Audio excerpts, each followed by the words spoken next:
Geometrik masala. Masalani yechimsiz holatda mana berdim. Qarab ko'ring, urinib ko'ring, o'sha qanday yechimga qanday borish mumkin. ABC'da to'g'ri to'rtburchak berilgan. ABC'da to'g'ri to'rtburchak berilgan mana. ADY va BCF teng tomonli uchburchaklar mana. ADY degan mana muntazam teng tomonli uchburchak qurilgan.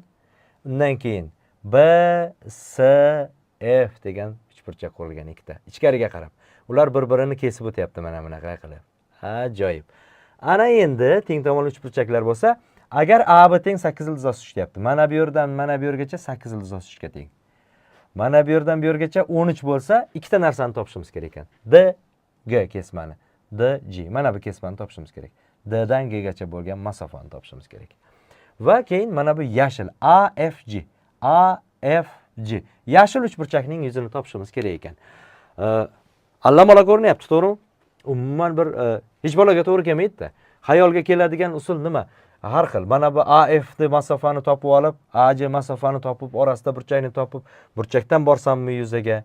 Buni yoki qanaqa qilsak, yoki mana bu yerdan AF bilan FG ni topib turib, AFG mana bu o'tkir burchakdan borsammi yuzaga degan savollar tug'iladi.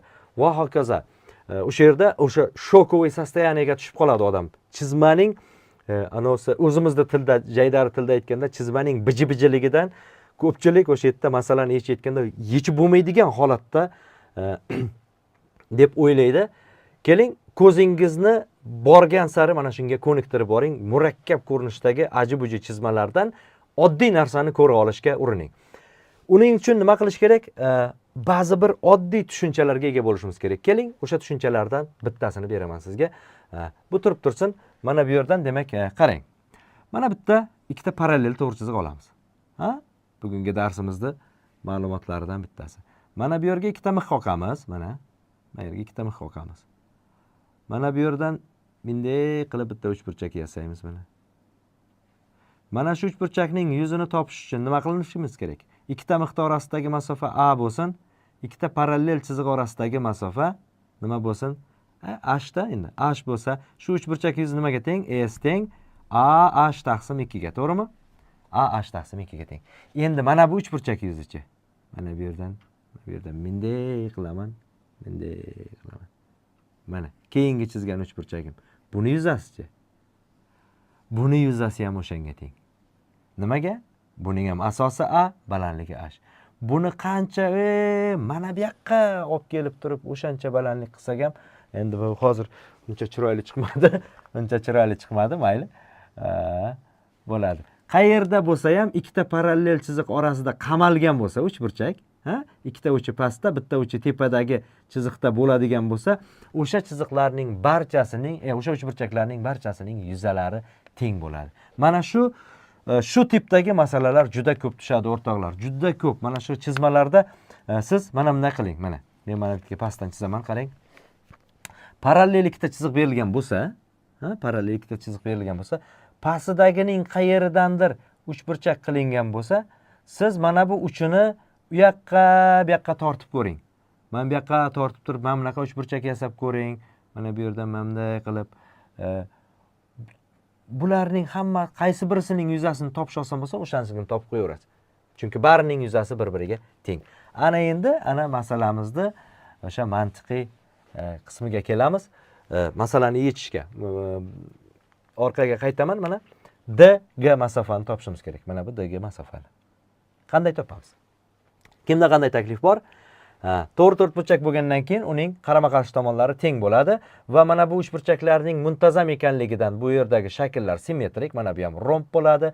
Mana bu J nuqta albatta o'rtada bo'ladi. Nima-ku muntazam-ku. Mana bu yerdan balandlik tushirsam, mana bu yerdan balandlik tushiradigan bo'lsam, mana bu burchak necha gradus bo'ladi? Mana shu burchak. Ya'ni G, D, S burchak necha gradus bo'ladi? 30 gradus bo'ladi. Nega deganda mana bu uchburchak muntazam, uning ichki burchagi mana bu yer 60 gradus, demak bu yer 30 gradus bo'ladi. Ana bu yerda to'g'ri burchakli uchburchak paydo bo'ldi-ya, 30 gradus bo'ldi. Xo'p. Pastroq yozay, ko'rinmayapti-ya, men bu yerga yoza qolay. 30 gradus. Xo'p, bu yer 30 gradus. Mana bu yerda d, mana bu yerga bitta harf qo'yaman. Qaysi harf band emas? A, B, S, D, E. Qanaqadir K harf qo'yamiz bu yerga. K degan harf qo'yamiz. K harfi band. D, J, K uchburchakka qarang. D, J, K uchburchakda 30 gradusda uchburchak bo'lyapti. Bizda ko'pchiligimizda bitta ma'lumot bor. 30 gradus to'g'ri burchakli uchburchakda 30 gradus qarshisidagi katet gipotenuzaning yarmiga teng degan. Ya'ni gipotenuza agar x ga teng bo'lsa, mana bu yer x taqsim 2 degan ma'lumot. Juda ajoyib ma'lumot. Ko'p ishlatamiz, foydalanamiz. O'sha bu oddiy o'sha sinus 30 gradusdan kelib chiqadi-ku. Lekin biz o'sha sinusni o'ylamaymiz, o'shani ishlayotganimizda masalada juda katta vaqtlarimizni yutishga yordam beradi. Bo'ldi, 30 gradus qarshisidagi katet gipotenuzaning yarmiga teng degan. Keling, bu masalada hozirgacha aytgan masalamizda u uncha yordam bermaydi bizga. Mana bu yerda mana bunaqa ma'lumot bor. Mana bu yarmi tepasi 8 ildiz ostida 3 bo'lsa, mana bu yerda o'sha yarmi 4 ildiz ostida 3 bo'ladi. 4 ildiz ostida nimaga unaqa yozilyapti? 4 ildiz ostida 3. 4 ildiz ostida 3. Ana. 4 ildiz ostida 3. Mana shu yarmi 4 ildiz ostida 3. Keling, o'sha ma'lumotlaringizga yana bitta qo'shimcha qilib yozib qo'ying bloknotingizga o'zingizga. 30 gradus qarshisidagi katet gipotenuzaning yarmiga teng degan ma'lumotingiz bor-ku. Yoniga yana bitta qo'shib qo'ying shuni. 30 gradus qarshisidagi katetni ildiz ostida 3 ga ko'paytirsam yopishgan katet kelib chiqadi deb.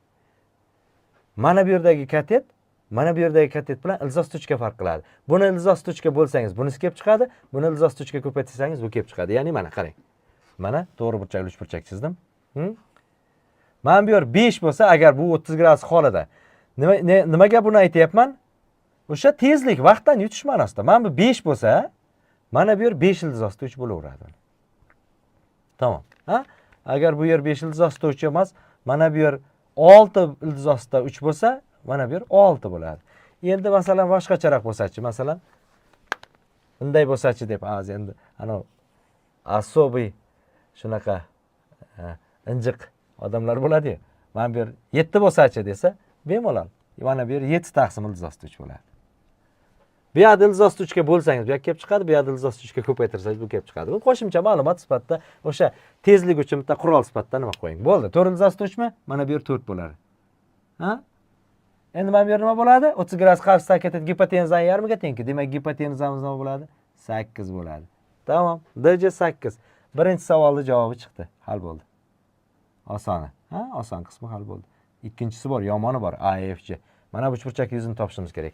Buning uchun biz mana bu yoqqa qaytamiz, o'tamizda. Boyaga aytganimizni qilamiz. Nima edi? Ikkita parallel chiziq orasidagi uchburchakning boshini istagancha u yoq bu yoqqa sursangiz, yuzasi o'zgarmaydi. Yashil uchburchakni qarang, nima qilaman? Boshini A nuqtani sudrab olib kelaman, mana yerga olib kelsam, mana bu yerda bunday uchburchak paydo bo'ladi.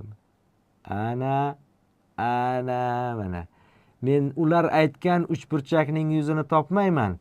Mana o'zim xohlagan, menga yoqadigan mana bu oddiy uchburchakning yuzini topaman. Ana. Buni yuzini topish oson menga. Muntazam uchburchak yuzi qanday topiladi? Muntazam uchburchak yuzi tomonlari A burchagi 60 gradus bo'lganligi uchun uchburchak yuzi nimaga teng edi? Ikkita tomon ko'paytmasi va ular orasida burchakning sinusi. Chiroyliroq chizay, sizga ko'rinadiganroq qilib mana. Tak, bunday.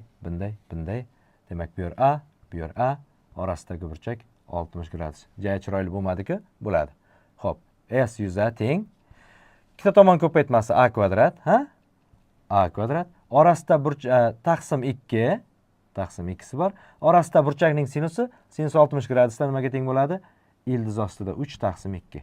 Umuman jamisi nima bo'ldi? Ildiz ostida 3 A kvadrat taqsim 4 ga teng. Ekrandan chiqib qolibman. Ana. Aytgazamanmi? Ildiz ostida 3 A kvadrat taqsim 4. Chiqib ketmadimi? Ana chiqib ketmadim. Muntazam uchburchak yuzi, uni tomonining kvadratini ildiz ostida 3 ga ko'paytirib 4 ga bo'lib qo'yamiz. Men endi shuni tomonini bilsam bo'ldi-da. Qanday bilaman tomonni? Mana bu tomonni boya topuvdik sizlar bilan. Nech chiqdi? 8 chiqdi. Bu muntazam-ku. To'liq tomoni 13 ga teng-ku. Mana bu yeri 8 bo'lsa nima bo'ladi? Mana bu yeri 5 bo'ladi. Simmetriklikdan bu ham 5 bo'ladi. Ana. 5 bo'ldi, 8 bo'ldi. Nima qilamiz endi? Ana shu 5 ni mana shu yerga shunday bar qo'ysak, yuzamiz teng bo'ladi. 25 ildiz ostida 3 taqsim 4 bo'ladi. Ana, ikkinchi savol javobi hal bo'ldi. Mana shu bilan nima uchun bu misolni tanladim? Aynan o'sha sertifikatda tushayotgan misollardan. Ya'ni qiyin misol tanlab, uzoq bir har xil tryuklarni ko'rsatib, bir vahima qilib, kim qanaqa mahoratlarni namoyish qilish mumkin edi. Lekin milliy sertifikatda unaqa misol tushmaydi-da, mana shunaqalar tushadi. Mana shunaqa qanaqa informatsiyalar talab etiladigan misollar tushishi haqida gapirmoqchiman. Demak, hozir qanaqa ma'lumotlarga ega bo'ldik? Sanab o'tamiz. Yana bitta takrorlab. Birinchi boshi 30 gradus qarshisida katetning gipotenzaning yarmiga teng ekanligi, almisoqdan qolgan o'zimizda eski ma'lumot. Unga yoniga yana bitta ma'lumot qo'shdik. 30 gradus qarshisidagi katetni ildiz tuchga ko'paytirsak, yopishgan katet kelib chiqadi. Eslab qoldingiz-a? 30 gradus qarshisidagi katetni ildiz tuchga ko'paytirasiz, yopishgan katet kelaveradi. Xo'p. Bunga qo'shimcha nima qildik? Ikkita parallel chiziq orasida qamalgan uchburchaklarning barchalarining asosi bir xil bo'lsa, yuzalari teng ekanligi haqida ma'lumot oldik. Va shuning yoniga yana qo'shdik, o'shanaqa mana bu yerda nega unaqa qilyapsan degan savol tug'iladi. Buni o'zingizga screenshot qilib oling-da, men o'chiraman. Mana bu yerda nega unaqa qilyapsan degan savol tug'iladi-da. O'shani ochib ketaydi. Mana bu, qarang. Mana bu muntazam uchburchak, mana bu yer 60 gradus, to'g'rimi? Mana 60 gradus. Mana bu ham 60 gradus, mana bu joy. Mana bu joy 60 gradus. Mana bu chiziqni bunday davom ettiraversam, mana bu chiziqni bunday davom ettiraversam, ikkalasi parallelmi? Chunki 60 gradus 60 gradus bo'lyapti mana. Bu parallelogramga to'layapti-da. Mana buning, mana bu chiziqchaning mana bu chiziqqa parallel ekanligi aniq. Chunki bu to'g'ri burchak. Bu tomonlari ham endi nima bo'ldi? 60 qarama-qarshi burchaklar ikkovi ham 60 bo'lgan uchun ular parallel bo'ldi-da. Shuning uchun parallel ravishda A nuqtani surib mana bu yerga olib keldik. Natijada uchburchagimiz mana bunaqa bo'ldi. Mana bu ma'lumotni oldik. Demak, uchburchakning uchini u yoqqa surish mumkinligi haqida ma'lumot oldik. Xo'p, yana keyin muntazam uchburchak yuzasini topishni siz bilasiz, bilmaganlar mana bilib oldi. Bunga qo'shimcha endi umumiy holda uchburchak yuzasini topishni ham eslatib o'tamiz. Yosh o'quvchilarimiz uchun mana uchburchak yuzasi qanaqa bo'lardi? Mana bu tomoni A, mana bu tomoni B orasida burchak phi bo'lsa, yuza teng bo'lardi. Nimaga? S teng A B taqsim 2 sinus phi degan formulasi bor. Ikkita tomonni ko'paytirib 2 ga bo'lib, orasida burchakning sinusiga ko'paytirib qo'yamiz. Shu bilan yuza masalasi hal bo'ldi mana. 3-masalamiz ham Xudo xohlasa hal. Nasib etsa o'sha davomida hali bunaqa masalalarni ko'p ko'ramiz. Yana ham chiroyliroqlari bor, sal qiyinroqlari bor.